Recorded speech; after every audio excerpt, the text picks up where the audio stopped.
over here to your right. Yeah, it's been good. It's nice. I like Miami. It's been pretty cruisy, business as usual, but yeah, I'm enjoying it. Does it feel any different given the matchup, kind of being on such a stacked card that's so highlighted? Like, it seems like, to me, this is probably the biggest moment of your career. Yeah, for sure. Definitely the biggest moment of my career. It feels much the same as any other fight week, if I'm honest. Yeah, got a job to do, and that's what we're coming to do. What do you think of Gilbert Burns? Yeah, I think Gilbert's a good fighter. He's obviously battle-tested. He's very tough. He's durable, and he's been in there with some of the best. So, yeah, I definitely expect the challenge. And for you, I guess, what do you feel like's at stake here, right? He's a guy that's always hanging out at the top, ready for a title shot, kind of right there. So what would a win over him do for you in your career? Yeah, it's a big one for me. He's a top 5. I think this is, I feel like if you can't beat Gilbert Burns, you can't become a world champion. So my plan is to beat Gilbert Burns and prove that I belong in the top 5. Are you surprised at all that, you're just coming off a win over Kevin Holland, but he's actually above you on the main card? Are you surprised at all by that?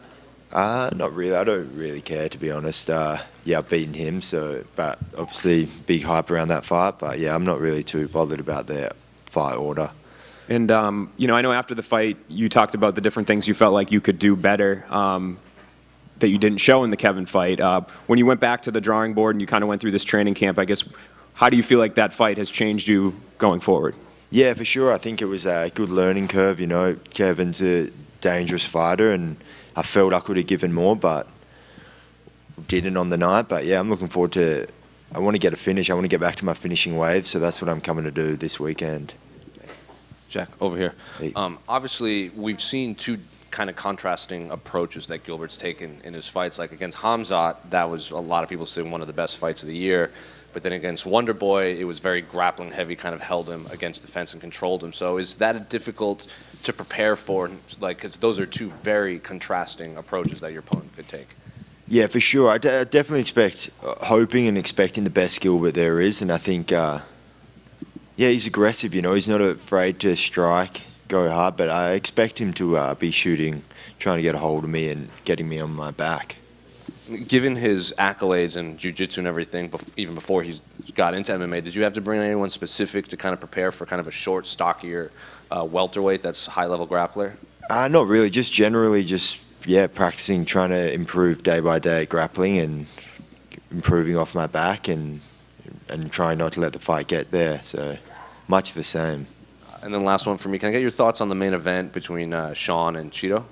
Yeah, I think it's a good fight. The first fight happened how it happened, but I think, I obviously now with the title on the line, I expect a tough fight. I think both men obviously a lot to prove, everything on the line. So yeah, I expect a nice fight. Jack, over here to your right. So when you look at that 170-pound division, you have guys like Bilal, Shavkat that are up in the title talks, right? But you yourself can join that conversation come Saturday night. So what type of statement do you think that you need to do in order to maybe even surpass them in a title talk? Yeah, I think a split decision win isn't going to do it. I think I need to go in there and take him out, get the finish, and I think then, stay my spot in the next welterweight contender.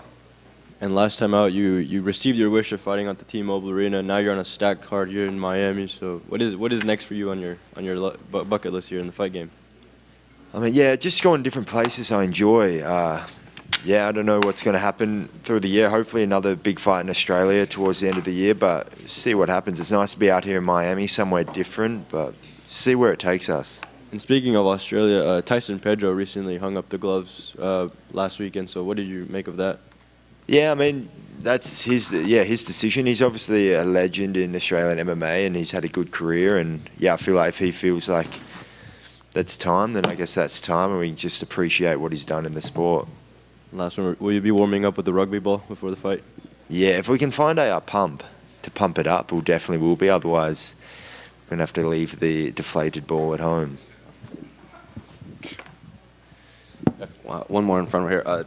This is also a card as the debut of MVP in your division. So does that kind of breathe another level of excitement into this division? Because he's one of those guys that people have been clamoring for forever to see him compete against guys like you in the UFC. Yeah, of course. He's got a very interesting style. Not too many people in the UFC have that sort of style. So, yeah, definitely see how it plays, see how he goes. You know, he's got a tough fight in front of him, and yeah, definitely something that sort of style excites me. And all goes well for everyone, might be able to see that fight in the future. How do you think he does against Kevin, a guy that you fought obviously in your last fight?